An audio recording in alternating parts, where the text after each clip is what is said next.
right, it's my pleasure now to introduce the keynote speaker.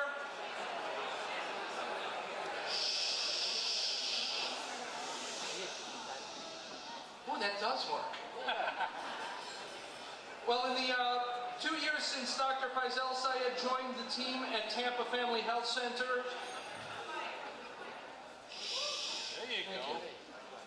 He's been integral in the changes that have helped to serve over 93,000 plus patients in Hillsborough County. After completing his residency, he began at TFHC's Dale Mabry location as a family physician. He has served as physician champion, facilitating communication between the executive and providers until recently being promoted to Chief Medical Officer. In 2015, he was TFHC's Physician of the Year. He remains in the clinic a couple days a week in order to keep a handle on the pulse of the organization's focus, and that is the patients. Currently, 60% of the patients in TFHC's service area are minorities, and a staggering 46.7% of them have an income that is at or below 200% of the federal poverty level.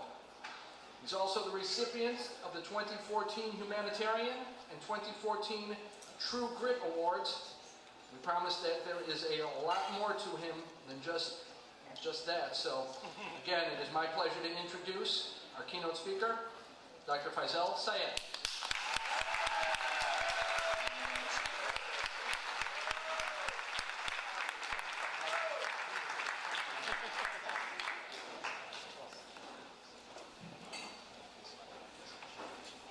Can you hear me? Is this okay? We can see you. Okay. On August 15th, 1947, the British Empire of India split up into what would become modern-day India, Pakistan, and Bangladesh. This is known as the time of the partition. During this time, about 14 million people were displaced from their homes. Hindus, Sikhs, and Muslims were forced to move from their family homes. In the days leading up to the partition, there was rioting and looting and death.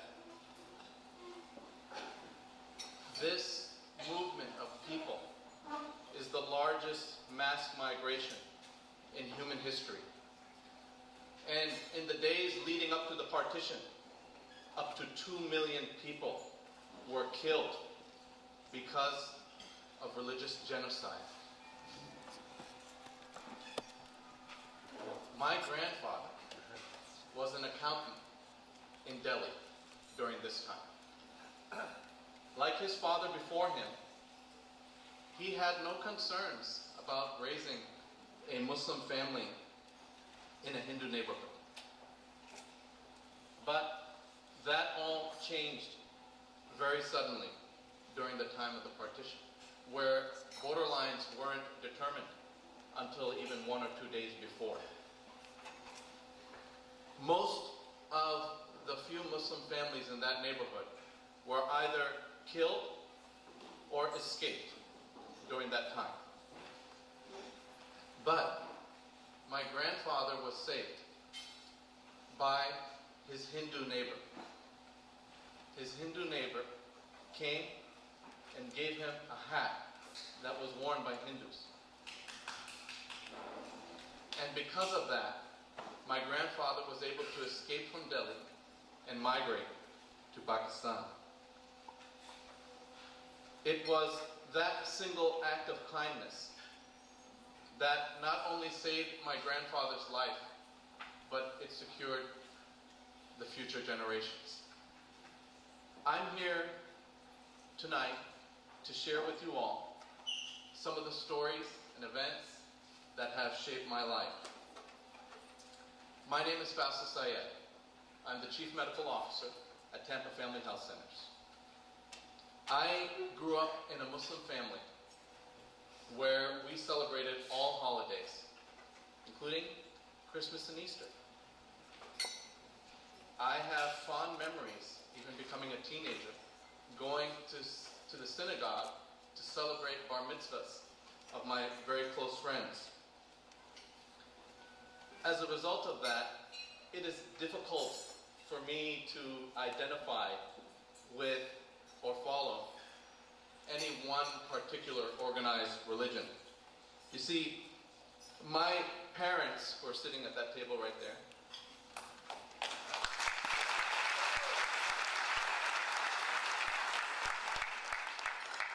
my parents taught me to appreciate the goodness of humanity and to appreciate being an American. My father lived the American dream. He came to this country with a master's degree in physics and 3 other bachelor's degrees.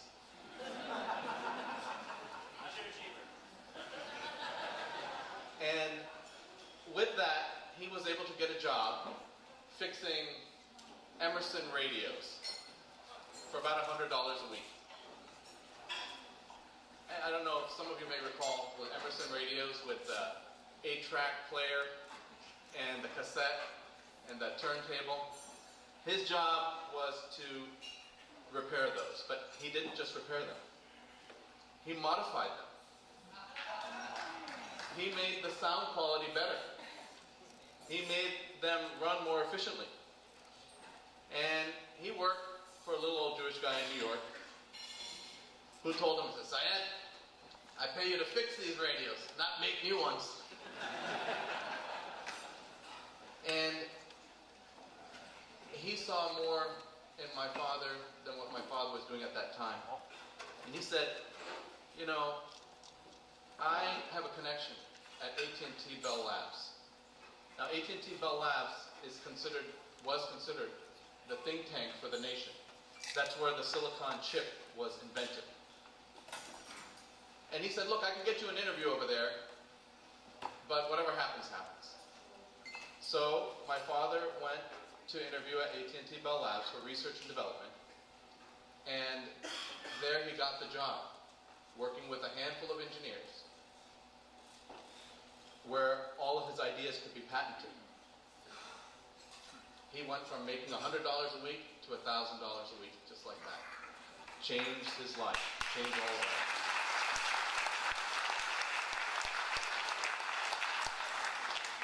At Bell Labs, he flourished there in that environment of creativity. He worked with a handful of engineers, and several of his ideas became patents that we all use today. Caller ID, voice recognition, flash memory with the jump drives. You know, those are just to name a few of the big ones.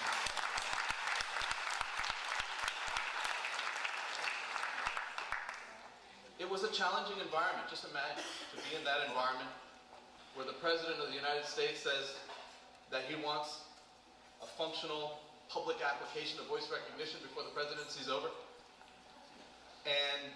And they just had to make it happen. They couldn't wait. We're talking 8080, not Pentium, not 386, not 286, 8086 processor for voice recognition. Just imagine that. And they made it happen. One morning, he asked one of his secretaries in that environment to do something that was time sensitive. And the morning went on, lunch, the afternoon came, and he asked her, he said, "Did you do that thing I asked you to do?" And she said, "No, I didn't get around to doing it." And frustrated, he said, "But didn't I tell you to do that?" And she looked back at him and said, "Excuse me? Did you tell me to do that? Or did you ask me to do that?" He was so embarrassed at that moment. Of course, he meant to say, "Didn't I ask you to do that?" Of course. But because the language wasn't his first language, it got misunderstood. He came home that night, and he was so impacted. He told my mother, he said, "Our children are going to speak the language of this country so that they never feel what I felt earlier today." Now, my mother was concerned about that. She said, then they will lose their culture and they'll forget where they come from. So, like any marriage, they reached a compromise. And so my father always spoke with me and my brothers in English, and we spoke back with him in English. And my mother spoke with us in the old language, Urdu, Hindi, Punjabi, and we spoke back with her in English.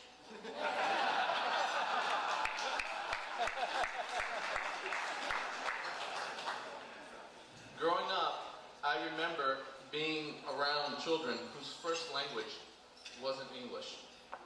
And I remember thinking as a child how odd that was.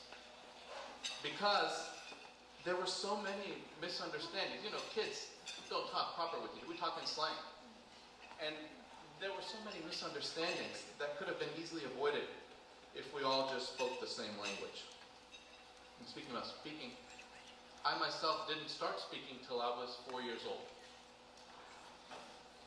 This was a huge concern in my family, obviously, in any family. They couldn't understand. He doesn't talk, but he can take a computer apart and put it back together. I grew up in a lab. That's the other advantage of my father being an inventor. I grew up in a lab with every kind of computer you can imagine. It seemed like every 2-3 weeks we had a new computer. The joke in the family was, you know, we couldn't get him to start talking, but once he started, couldn't get him to shut up. By definition, I had pervasive development disorder, which a doctor taught for delayed speech. In today's standard, if you're diagnosed with pervasive development disorder, you're on the autistic spectrum. So ladies and gentlemen, your keynote is being delivered today by an autistic man.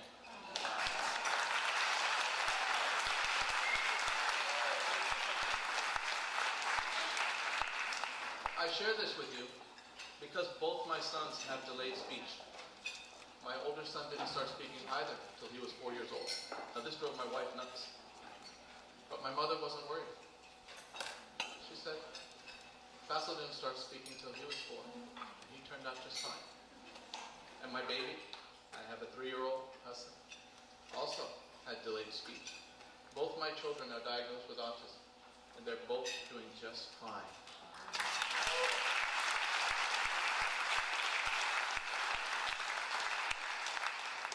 I want them to know that they can do anything, and I want anyone to know not to be limited by any label or diagnosis. My older son won the spelling award. I was so proud because I remember telling my wife, when he just started saying no, I said, thank God, I will take that. He won the spelling award because he got every single spelling test right that year. I tell everyone I grew up in Allentown, but really, I grew up in a small town. My school was in Orfield, Pennsylvania. Orfield, Pennsylvania. Nobody ever knows that. That town had 6,000 people. Just to give you an idea about the environment I grew up in. When I graduated from high school, the only other kid who wasn't white was my younger brother. Fortunately, I grew up in a very protective environment in a small town around most of the same family friends most of my life.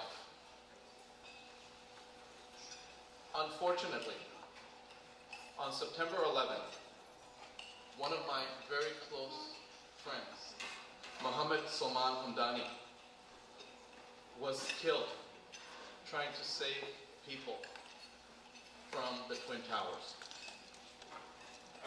Salman ran into the buildings when others were running out. And I know Salman, we played football, we played basketball. And I can just imagine the way he was running in.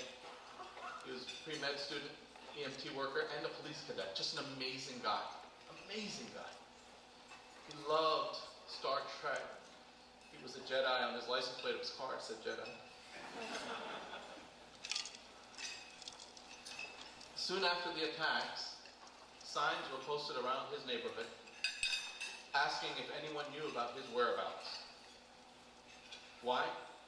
Because of his Muslim name, he was suspected of being involved in the attacks with the terrorists. It wasn't until his remains were identified that September that the reality of the situation came out. And in fact, he had died a hero. Could you imagine what his parents had to go through? Those months from September till March. That your son died and the city that he loved thought that he could have been involved in the attacks. I can't even, it's been 15 years and I still can't wrap my mind around that. I learned a lot that day and those following days. Once it was confirmed that he in fact died saving lives, he received a hero's burial by the New York City Police Department. And his story and his name was put in the Patriot Act to remind everyone that,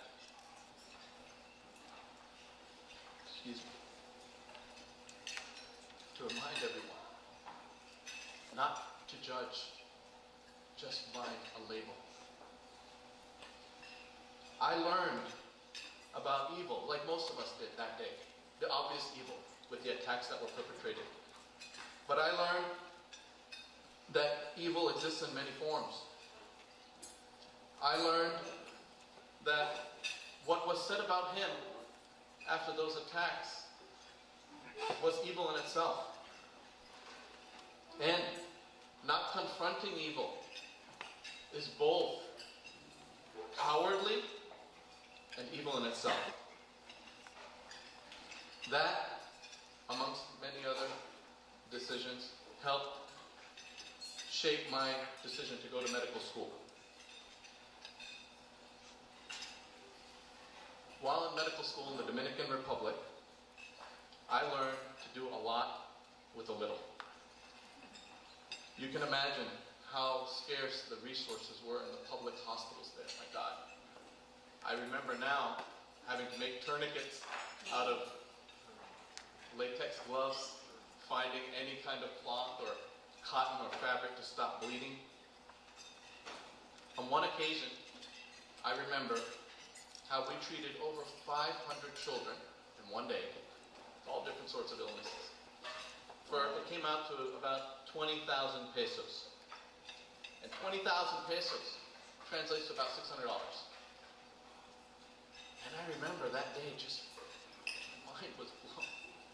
That wow, for just over $1 per child, we were able to treat so many children. God, that impacted me so much. I realized that the way I thought going into that situation, now if you want to treat 500 children, it's a big cost, big deal. We have to cost a lot of money. I realized then that these were unnecessary and, ridiculous restrictions that we put on ourselves. If they could do it for $1 a day, why can't we do the same here in America?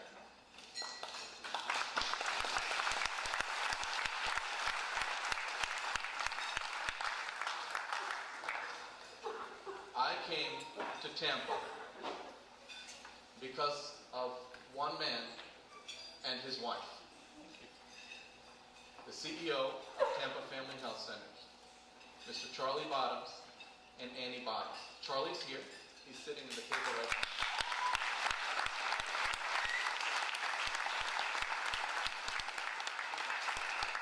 Annie is not here because she had a fall.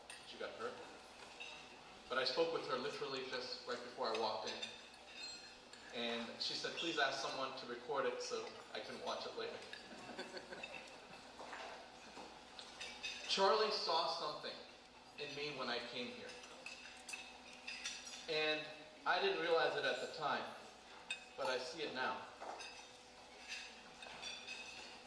I see what is going on in primary care today in America. And I see regimens of basic primary care. I'm talking about hypertension, diabetes, just basic stuff. With all sorts of different regimens, and we don't have enough docs. But we have nurse practitioners and physician assistants. most of primary care doesn't involve kidney disease and heart disease, lung disease. Most of primary care, very basic primary care. To not utilize nurse practitioners and physician assistants is wasteful. I thank God for our nurse practitioners and physician assistants. And I think we should encourage more.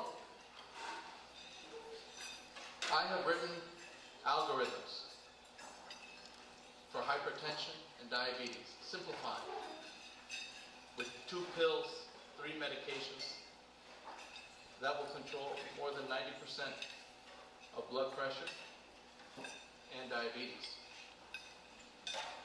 I did it because I knew that it was unnecessary to overcomplicate things. Those days are gone.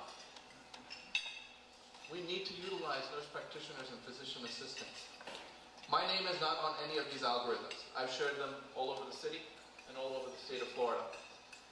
Why? Because I don't care about the recognition. I just want that it's copied and replicated so that we can do, as my son says, keep doing the most good for the most many.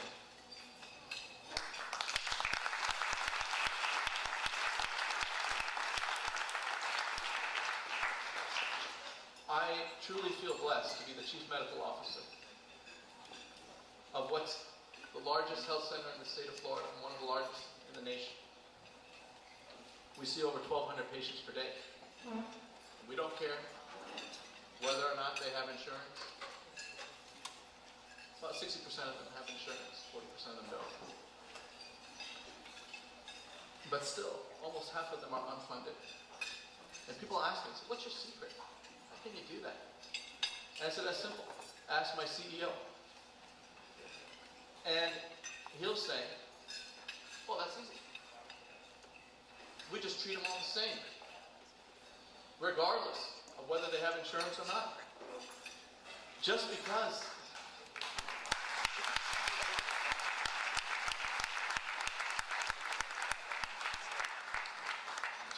someone has insurance, what does that mean? Like an unlimited credit card, and you just order every test in the book, order every referral that you know the patient doesn't need, but you can justify it. We can justify almost anything these days, right? If you know, as a doctor, that a patient has low back pain that shoots down one of his legs, radiculopathy, and the patient's not going to have surgery, then you wouldn't order the MRI. You wouldn't order the orthopedic or neurosurgery referral. You would treat it with medication conservatively. The same with the patient who doesn't have insurance and the patient who has insurance. The cost, our cost for managing each patient per year is $400.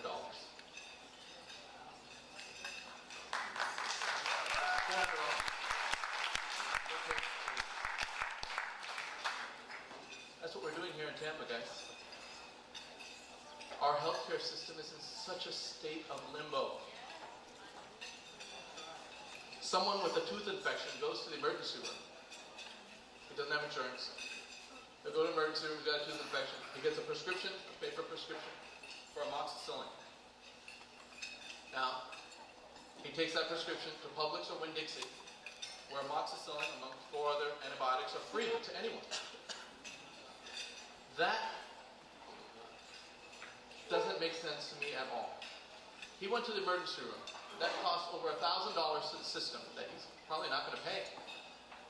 To get a prescription, to go to Publix or Winn-Dixie and get the antibiotics for free, when he could come to any of our centers and see a nurse practitioner, physician assistant, one of our doctors, and get that prescription for $15 for the visit. And guess what? If they can't afford to pay even the lowest copay, it doesn't matter. They still get seen. Not one patient gets a letter from a bill collector from Tampa Family Housing.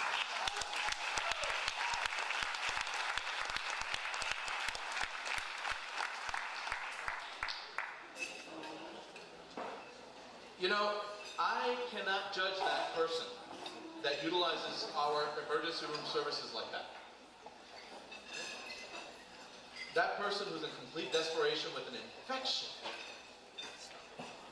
going to the emergency room out of desperation to get a prescription that will fix that infection.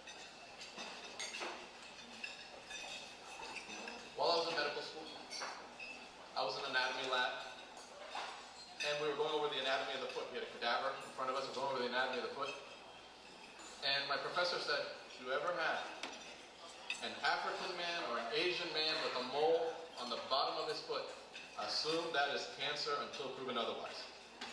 I heard that and I became very concerned because I had a mole on the sole of my foot that was changing colors.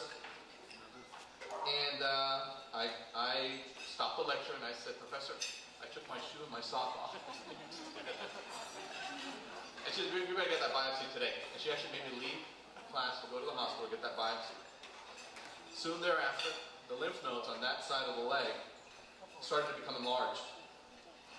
The results of the pathology came back as melanoma. And with it spreading, that meant metastasis. And I was told that that was resistant to chemo and radiation. I was told I had 6 to 9 months to live. At that time, we would soon welcome our first son. It's incredible human nature, right? Suddenly, I forgot about everything. And all I wanted to do was live long enough to welcome him into this world. I came home, told my family. We did a lot of crying that night. I never had the heart to tell my mother. I called my father that night, and I told him, I said, Dad, this is what happened. And I was miserable. And he said, quit feeling sorry for yourself. That's what he said. He said, get onto the New England Journal of Medicine, and I want you to research everything there is about that particular type of cancer, and I want you to find the guy who is doing the most aggressive treatment, all the research and cutting edge. So I did that. I stayed up all night, and I ended up finding that oncologist. He happened to be at Emory Hospital in Atlanta at the Cancer Institute. Now, this was a Thursday night. Friday morning at 8 o'clock, I called his office. And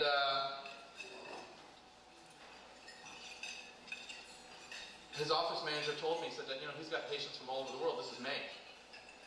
And he said the next available appointment isn't until February. And I told him, I said, I'm not going to be alive that long. I'm in medical school, expecting a baby. I can bring you whatever I need on that last minute notice. If you have a cancellation, please let me know. That Saturday, the office manager gave me a call on my cell phone in the Dominican Republic and said, we have a cancellation appointment for you at 8 o'clock in the morning that Monday. So I flew back to Atlanta. And we used to surprise my mother all the time. We would just show up, we'd just walk into the house and just surprise her and shock her. So she had no idea. She just thought it was one of those times that we just came home to surprise her. And it wasn't until she was sitting down next to me in the waiting room of the cancer hospital that she realized there was something going on. And I told her, I said, Mom, they think that I have something. And I came to the best person on the planet to tell me what my options are. I had to pay for that visit. It was like $500, $550. And the thing is that when I went to Dominican Republic, my Humana converted from the domestic Humana to Humana International. Now, suddenly, I have a pre-existing condition of cancer. And I couldn't convert the Humana International to Humana Domestic. Unbelievable situation. Because I now have a pre-existing condition of cancer. So I sit down with this oncologist, great guy, amazing person, just an amazing guy. And he tells me, he said, listen, what we're going to do, I am going to cut all the skin from the bottom of your foot. And it'll end up healing like this, and you're gonna have to walk with a cane for the rest of your life.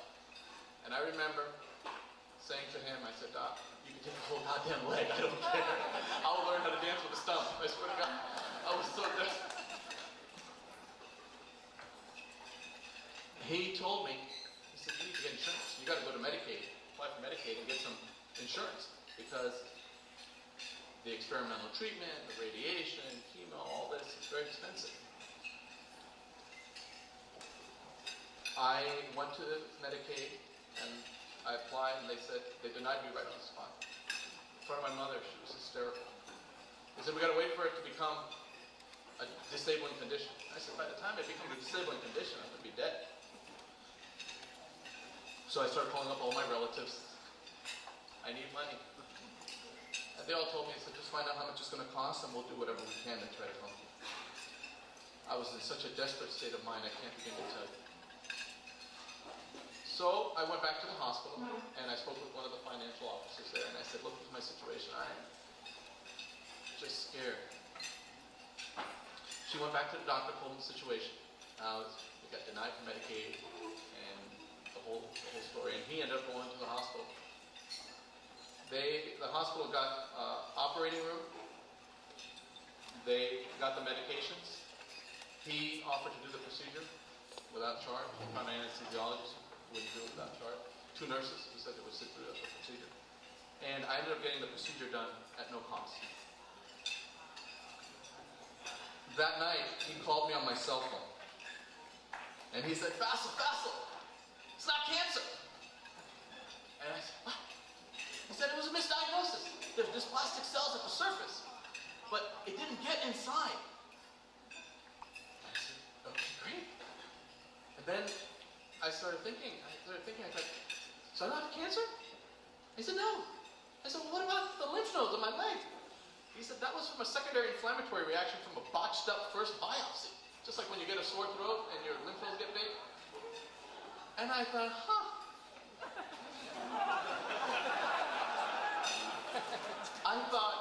I don't want to walk with a cane for the rest of my life.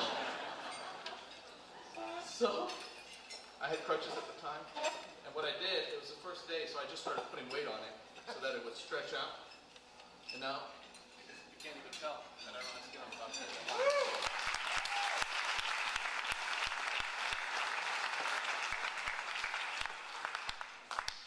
It was only due to the kindness and goodness of a few people that I was able to be treated and diagnosed properly in order to continue on with my life. You can understand when I say that we need to increase access to health care, I mean it from the bottom of my heart.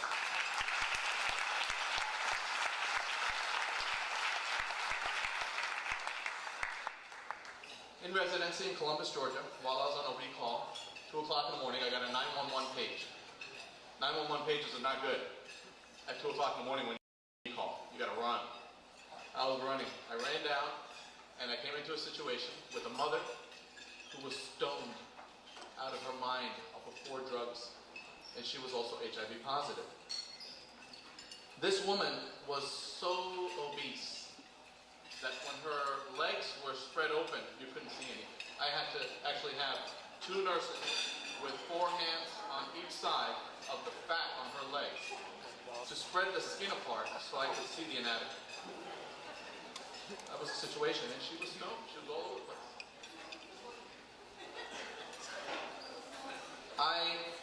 I could see the hair from the baby's head.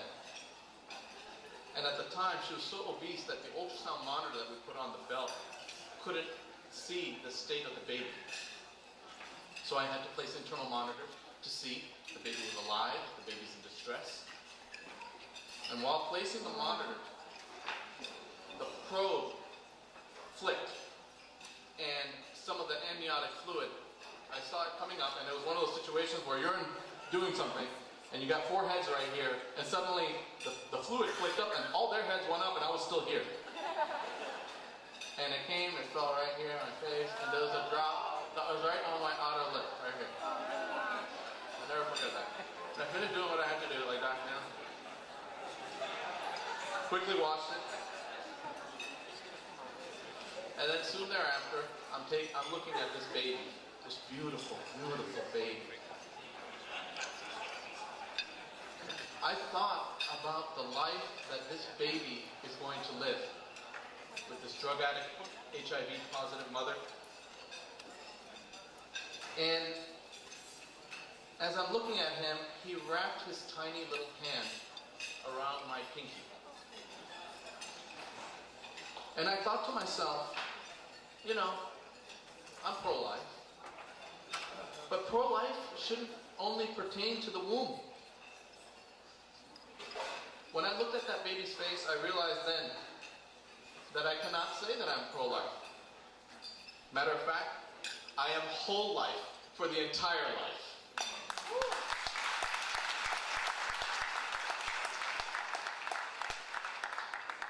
We do a lot of good work here in Hillsborough County. I particularly enjoy working in the free back-to-school physicals program. Here in Tampa, people move.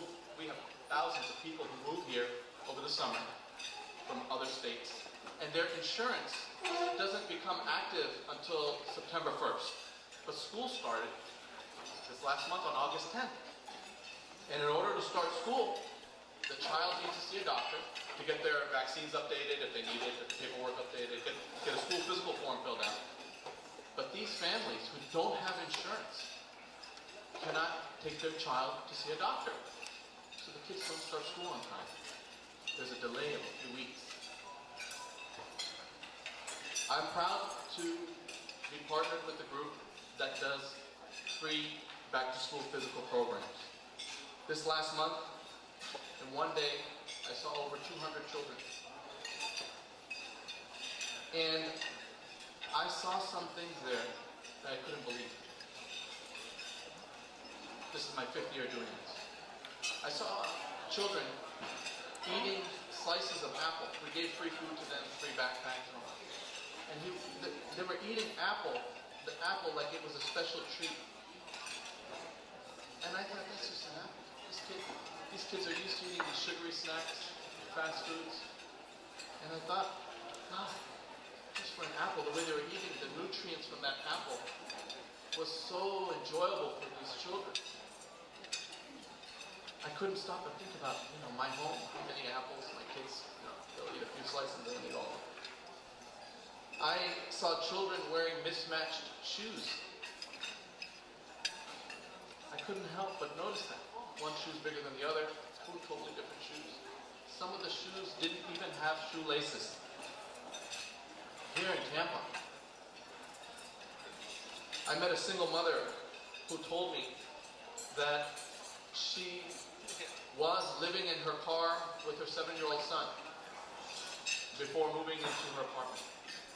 And she told me, she said, what that means to live in your car with your 7-year-old son? That means you have to sneak him into McDonald's just to wash him.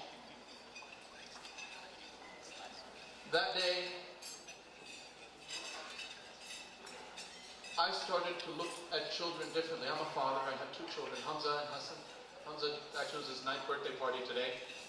And Hassan was 3 years old.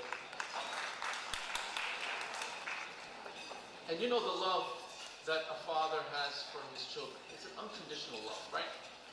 It's an unconditional love, You just want your children to pursue their happiness, pursue their passions, teach them the golden rule. But last month, when I did those back-to-school physicals and I saw what I saw and I heard what I heard, something changed in me. I look at all the children now like they're my own children. And when I'm faced with an issue regarding the health of our children, I approach it as if I am dealing with my own children. I haven't stopped thinking about that ever since.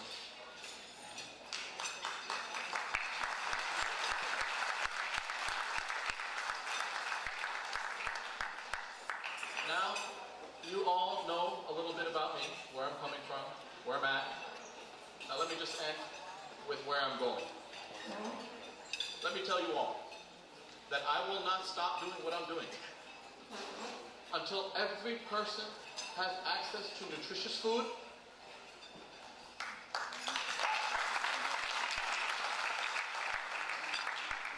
adequate clothing,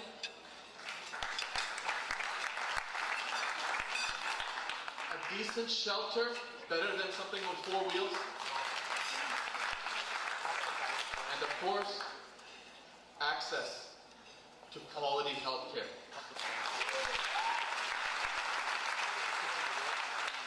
I hope you all understand why I'm biased by starting with health care. Thank you all very much.